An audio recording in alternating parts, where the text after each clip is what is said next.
It is well past midnight in a stone room, and a man is still awake.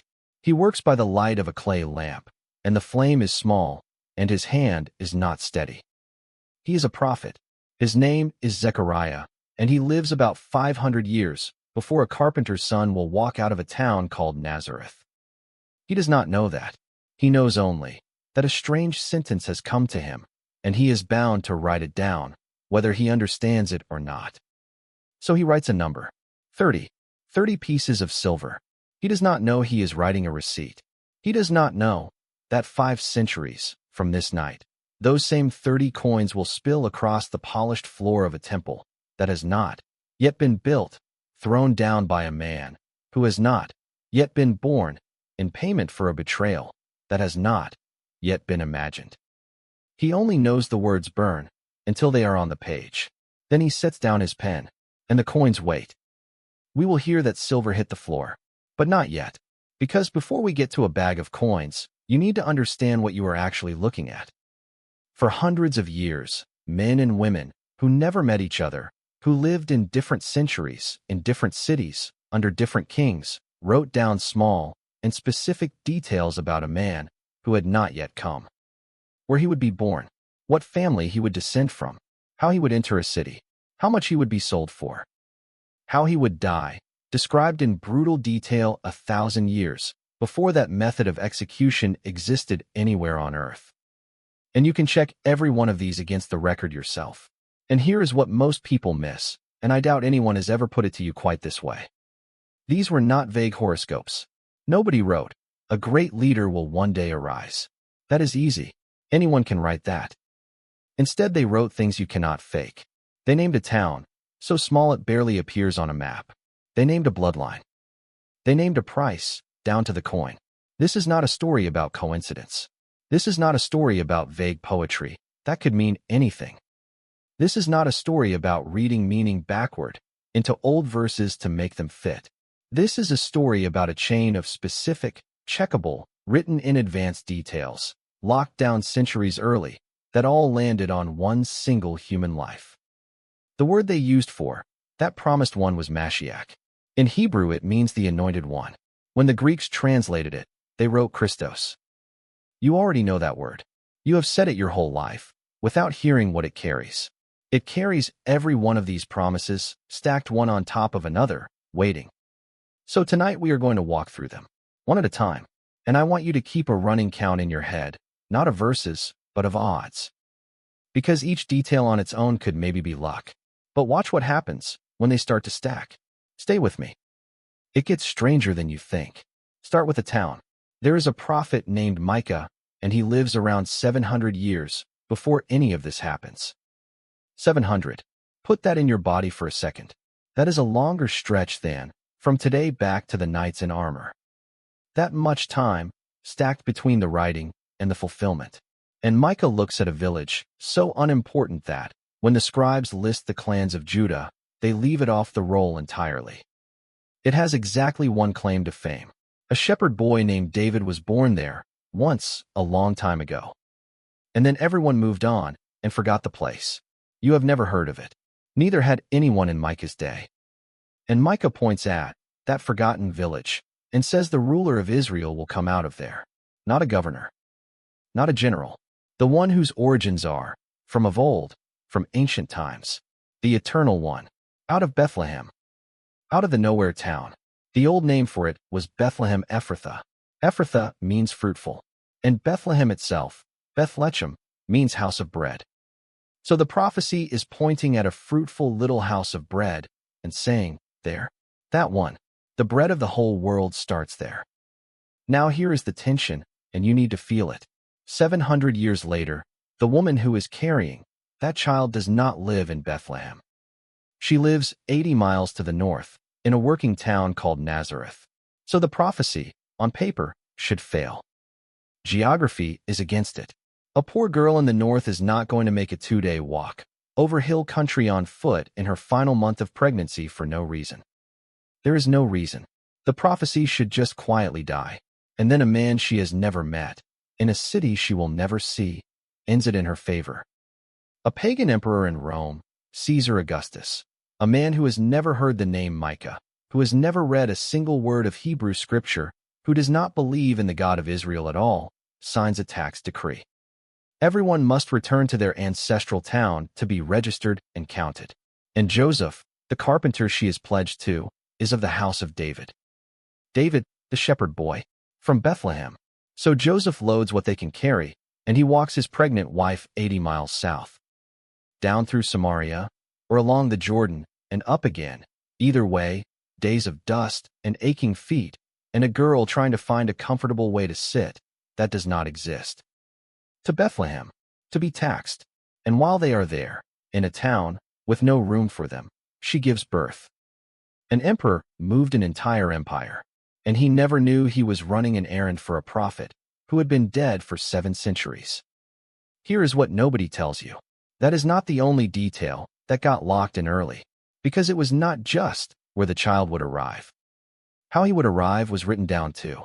There is a second prophet, Isaiah, a man of the city this time, educated, connected, walking the halls near kings in Jerusalem, also around 700 years early. And Isaiah writes down one of the strangest sentences in all of Scripture. A virgin will conceive and bear a son, and they will call him Emmanuel. Emmanuel is not really a name.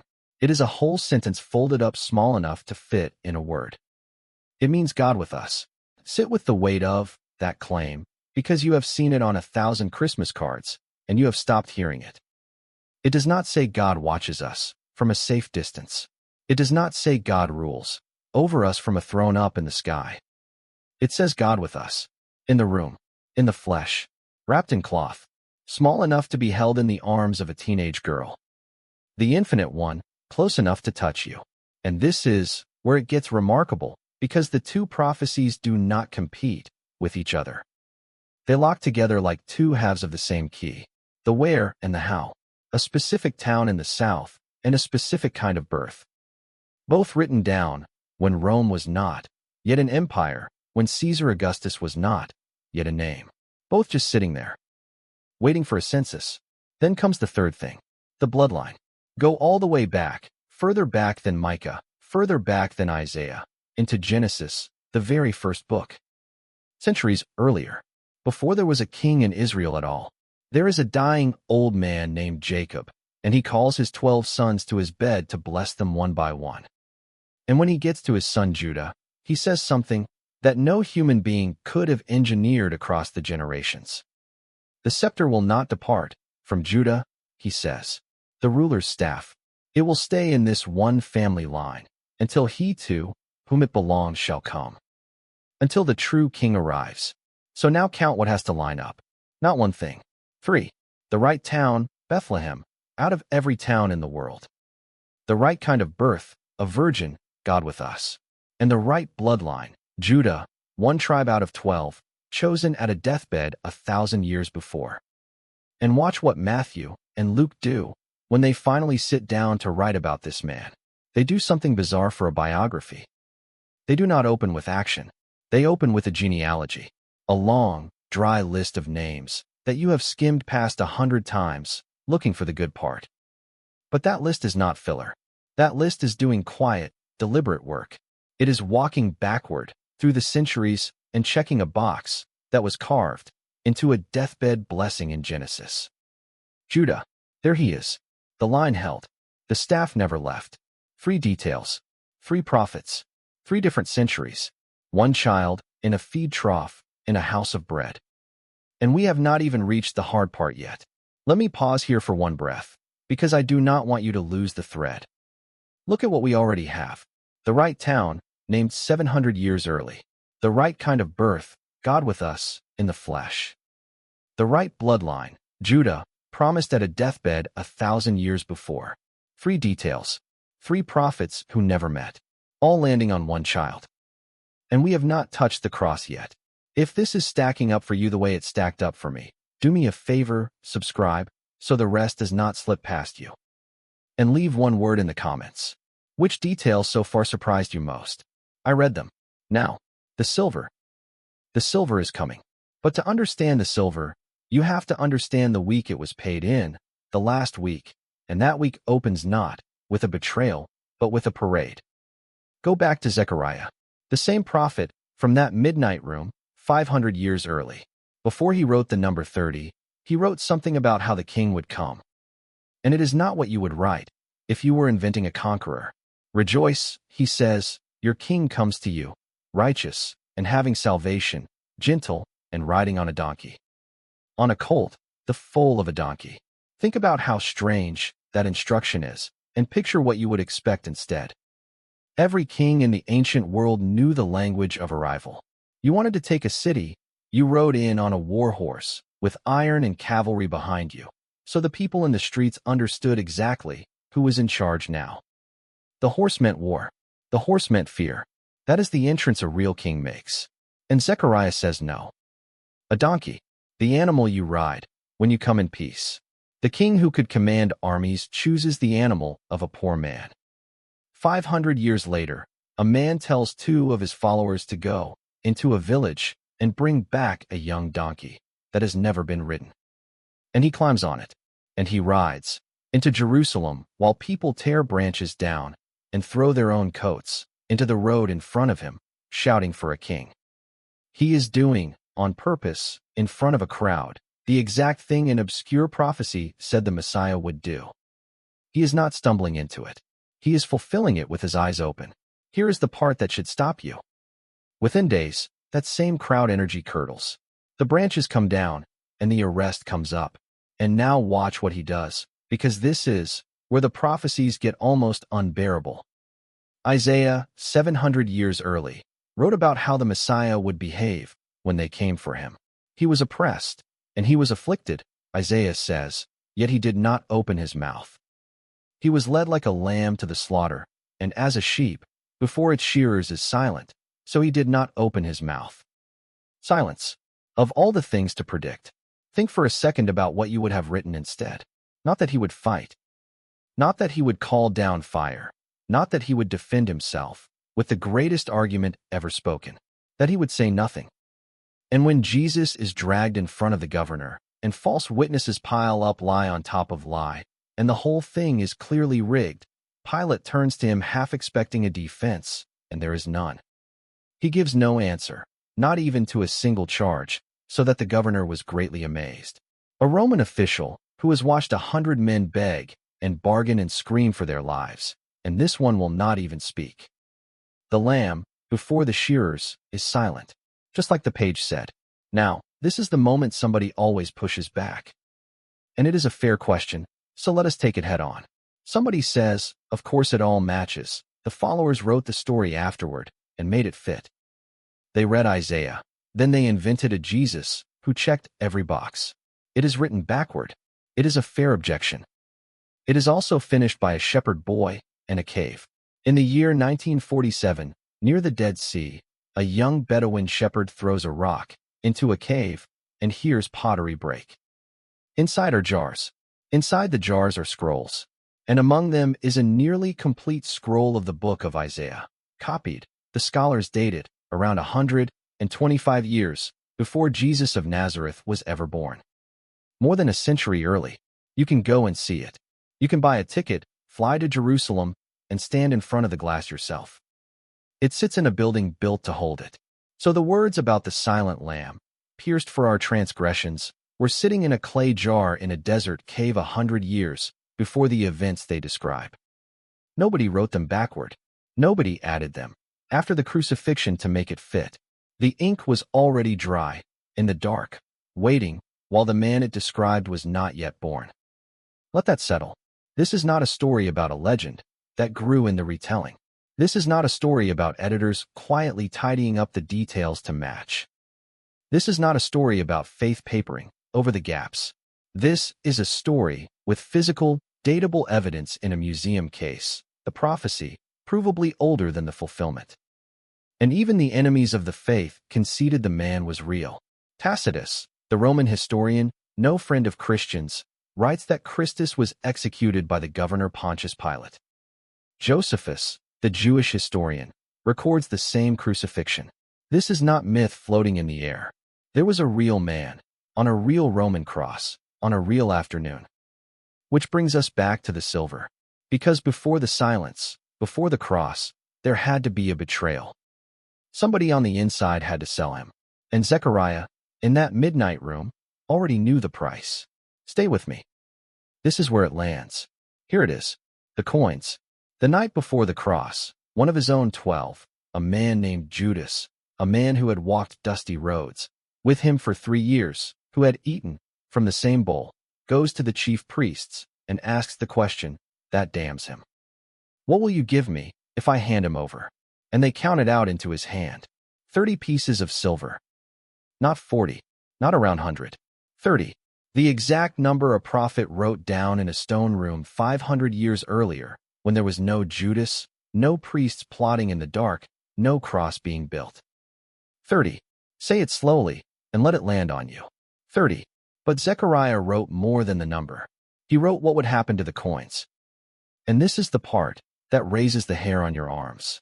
He wrote that the silver would be thrown down in the house of the Lord, in the temple, and then used for the potter.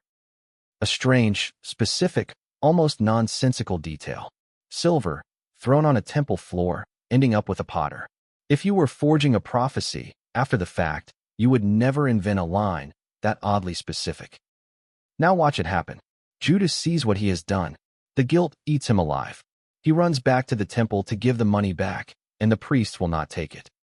So he throws it down, right there, on the temple floor, in the house of the Lord, and he goes and hangs himself.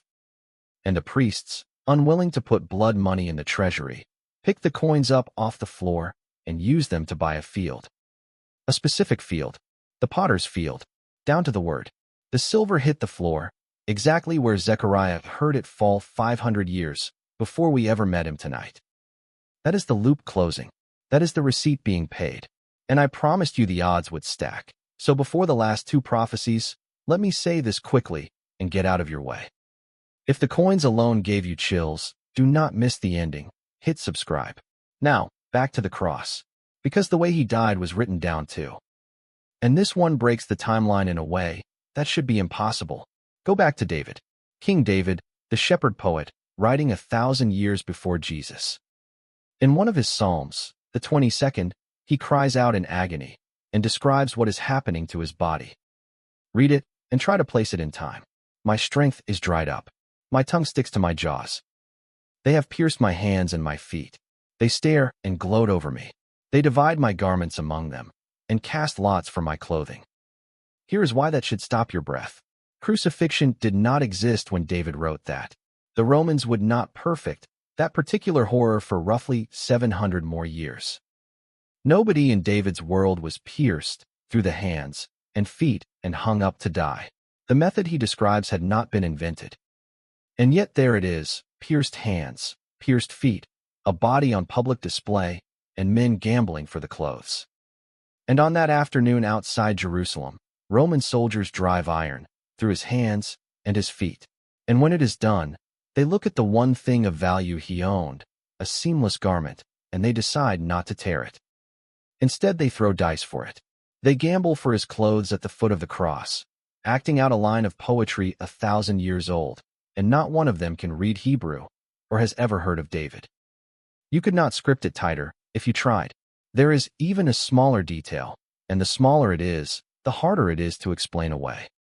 Another psalm said that not one of his bones would be broken, and it was Roman practice to break the legs of the crucified to hasten death. They come to do it. They break the legs of the 2 men beside him, and when they reach Jesus, they find him already dead, so they do not break his legs. A soldier's split-second decision on an ordinary work detail, the kind you would never look at twice, and 1,000-year-old line holds. And then, the last one, Isaiah again, in that same chapter about the silent lamb, wrote one more thing that made no sense at the time. He said the Messiah would be assigned a grave, with the wicked, a criminal's death, a criminal's burial, and with the rich in his death. Both, executed as a criminal, buried as a wealthy man. Those 2 things do not go together. Crucified criminals were thrown into shallow pits, not laid in fine tombs. And then a man steps out of the crowd, and if you have been keeping count, you already know what has to happen next. His name is Joseph of Arimathea. He is rich. He is a member of the ruling council. And he goes to Pilate and asks for the body. And he lays Jesus in his own new tomb, cut from rock, never used. A criminal's death. A rich man's grave. Isaiah, 700 years early, again. So let me try to put the whole thing in front of you at once, because a mathematician already did. His name was Peter Stoner, and he asked a simple question. What are the odds that one man could fulfill just 8 of these prophecies by chance? Not all of them. 8. Here is the picture he used. Imagine you cover the entire state of Texas, every field, every city, every mile of it, 2 feet deep in silver dollars. Somewhere in that ocean of silver, you mark one single coin. Then you blindfold a man, and you tell him to walk, as far as he wants, in any direction, reach down one time, and pick up the marked coin on the first try. That is the chance of one man fulfilling 8 of these prophecies. 1 in 100 quadrillion. A 1 with 17 zeros behind it. And he did not fulfill 8. He fulfilled dozens. The town, the bloodline, the virgin birth, the donkey, the silence, the silver, the potter's field, the pierced hands, the unbroken bones, the gambled clothes, the rich man's tomb. The blindfolded man reached into Texas and picked up the coin. So what do you do with a coin picked up in Texas? Let me leave you with 3 things. The first is simple, and it is factual. These prophecies were specific, and they were early, and you can check them yourself. This is not a feeling. The town was named 700 years out. The scroll of Isaiah sat in a desert cave more than a century before the cross. The price was 30 pieces of silver, written down 500 years before Judas ever reached for it. You do not have to take my word for any of it. The evidence is in a museum case and an open book. Go look. The second one is closer to home. If a mind could arrange all of that, the town, the bloodline, the donkey, the silence, the silver, the pierced hands, the borrowed tomb, across 1,000 years and a dozen prophets who never met, then that same mind is not scrambling to keep up with your life. The God who wrote the death of his own son into the record centuries early is not caught off guard by your Tuesday. Whatever you are carrying right now, you are not carrying it in front of someone who is improvising. And the third one. This is the one I cannot let you leave without. Every one of these prophecies was, in the end, about a rescue. The pierced hands were not the accident of the story. They were the point of it. Isaiah said it plainly, 700 years early. He was pierced for our transgressions, crushed for our iniquities, and by his wounds we are healed. Ours, yours. The same God who wrote the coin and the cave and the cross into history before it happened also wrote a way home for you, into the middle of it. The prophecies were never just a puzzle to amaze you. They were a signature on a promise made to you. So before you go, do one thing. If there is one name you want to carry out of this, one person who needs to hear that they were expected, not an accident, write their name below. Just the name. I will pray over this comment section tonight. The blindfolded man reached into an ocean of silver and picked up the one marked coin. He was not lucky. He was expected.